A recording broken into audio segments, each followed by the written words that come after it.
Hello दोस्तों, अभी के इस वीडियो में क्लास 10 के साइंस का वीवीआई सब्जेक्टिव क्वेश्चन को कराएंगे जो आपके फाइनल मैट्रिक बोर्ड परीक्षा 2025 के लिए बहुत महत्वपूर्ण है। तो आप लोग वीडियो को पूरा लास्ट तक देखिएगा। आपके एग्जाम में ना जितना प्रश्न आएंगे सभी प्रश्न यहीं से रहेंगे और इसमें आप लोग का ना 2024 तक अभी तक जितना क्वेश्चन पूछा गया है ना सभी क्वेश्चन को कराया जाएगा। तो आप लोग वीडियो को ज्यादा से ज्यादा शेयर कीजिएगा।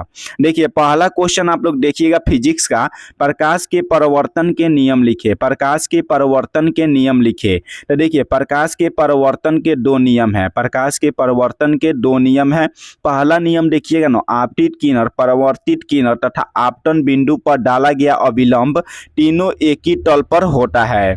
आपतित किरण, परावर्तित किरण तथा आपतन बिंदु पर डाला गया अभिलंब तीनों एक ही तल पर होता है।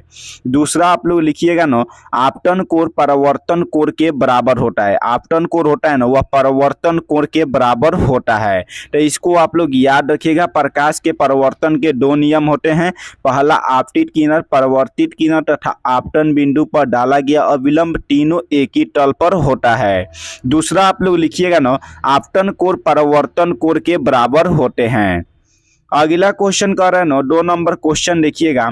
प्रकाश का बर्ण विक्षेपण क्या है? प्रकाश का बर्ण विक्षेपण क्या है? जब श्वेत प्रकाश को किसी प्रिज्म से गुजारा जाता है तो वह अपने विभिन्न रंगों में विभक्त हो जाता है। जब श्वेत प्रकाश को ना किसी प्रिज्म से गुजारा जाता है ना तो वह अपने विभिन्न रंगों में विभक्त हो जाता है। इसी घटना को प्रकाश का बर्ण विक्षेपण कहते हैं। देखिए, यह जैसे प्रिज्म हो गया, जब इससे ना हम श्वेत प्रकाश यानी जैसे सूर्य का प्रकाश हो गया उसको गुजारेंगे तो वह अपने विभिन्न रंगों में विभक्त हो जाता है। इसी घटना को हम लोग प्रकाश का बर्ण विक्षेपण कहते हैं। तीसरा क्वेश्चन देखिएगा ना, तीसरा क्वेश्चन कह रहा है, उत्तल दर्पण का उपयोग साइड मिरर के रूप में क्यों किया जाता है? उत्तल दर्पण का उपयोग साइड मिरर के रूप में क्यों किया जाता है? तो देखिए, उत्तल दर्पण का उपयोग साइड मिरर के रूप में इसलिए प्रयोग किया जाता है क्योंकि उसमें वस्तु का प्रतिबिंब छोटा बनता है। देखिए, उत्तल दर्पण का उपयोग साइड मिरर के रूप में इसलिए किया जाता है क्योंकि उसमें वस्तु का जो प्रतिबिंब होता है ना वह छोटा बनता है और पीछे से आने वाला वाहन का स्पष्ट प्रतिबिंब दिखाई देता है। देखिए, उसमें ना वस्तु का क्या होता है, प्रतिबिंब छोटा बनता है। कितना भी दूरी पर रहे वस्तु का प्रतिबिंब छोटा बनता है, इसीलिए उसका उपयोग साइड मिरर के रूप में किया जाता है। अगला क्वेश्चन देखिएगा ना, 4 नंबर क्वेश्चन कर रहा है, उत्तल दर्पण एवं अवतल दर्पण में अंतर स्पष्ट करे।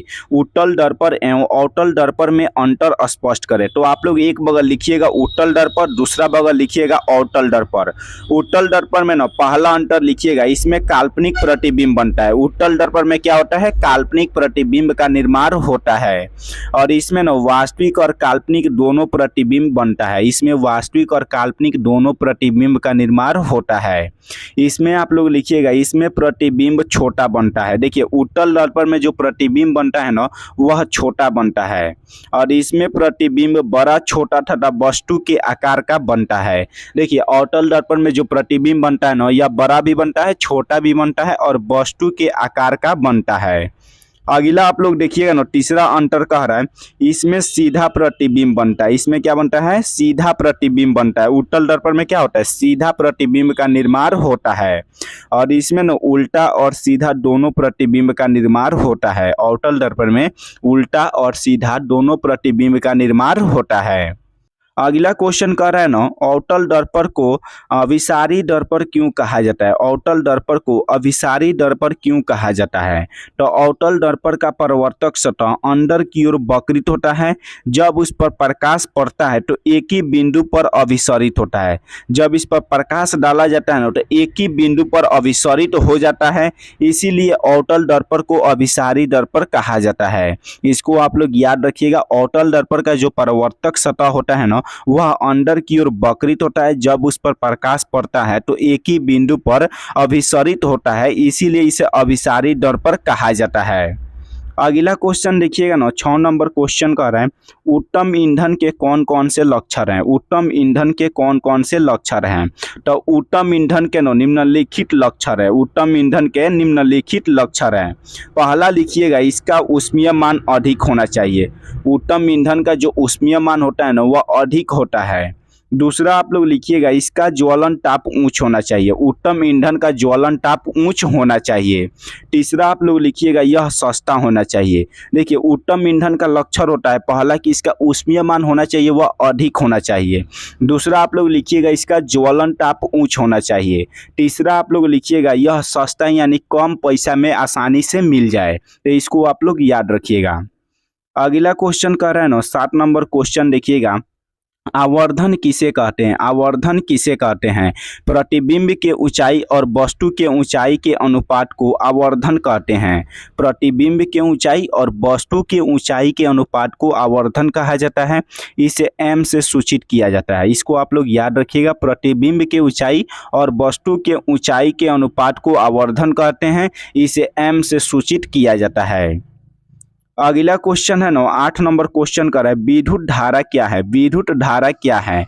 किसी चालक में प्रवाहित होने वाले आवेश के प्रवाह की दर को विद्युत धारा कहते हैं। इसको आप लोग सरल भाषा में याद रखिएगा, आवेश के प्रवाह की दर को विद्युत धारा कहा जाता है। यहाँ से आप लोग याद रखिएगा, आवेश के प्रवाह की दर को विद्युत धारा कहते हैं। अगला क्वेश्चन कर रहा है ना 9 नंबर क्वेश्चन देखिएगा, नेत्र के समंजन क्षमता से क्या अभिप्राय है? अभिप्राय मतलब होता है कि नेत्र के समंजन क्षमता से क्या समझते हैं। तो देखिए नेत्र लेंस की वह क्षमता जिसके कारण वह अपनी फोकस दूरी को समायोजित कर लेता है, समंजन क्षमता कहलाता है। नेत्र लेंस की वह क्षमता जिसके कारण वह अपने फोकस दूरी को समायोजित कर लेता है, उसी को नेत्र का समंजन क्षमता कहा जाता है। जैसे कि आप लोग देखिएगा नेत्र का जो समंजन क्षमता होता है ना वह दूर के लिए अनंत होता है और न्यूनतम मतलब 25 सेमी तक देख सकता है, और दूर मतलब होता है अनंत तक देख सकता है। तो इसको आप लोग याद रखिएगा, आपके ऑब्जेक्टिव में क्वेश्चन पूछा जाता है। अगला क्वेश्चन कह रहा है ना गोलीय दर्पण क्या है? गोलीय दर्पण क्या है? जिस दर्पण का परावर्तक सतह किसी खोखले गोले का एक भाग होता है उसे गोलीय दर्पण कहा जाता है। जिस दर्पण का परावर्तक सतह किसी खोखले गोले का भाग होता है उसे गोलीय दर्पण कहा जाता है। तो इसको आप लोग याद रखिएगा, जिस दर्पण का परावर्तक सतह किसी खोखले गोले का भाग होता है इसी को गोलीय दर्पण कहा जाता है। तो आप लोग अभी फिजिक्स में 10 को क्वेश्चन कंप्लीट करवा दिए, इसको आप लोग एकदम बढ़िया से वीडियो को पूरा देख लीजिएगा और इसका पीडीएफ आप लोग को ना टेलीग्राम या व्हाट्सएप ग्रुप में मिल जाएगा, तो आप लोग उसमें जुड़ जाइएगा और वीडियो को आप लोग ज़्यादा से ज़्यादा शेयर कीजिएगा और चैनल को आप लोग अभी सब्सक्राइब कर लीजिएगा।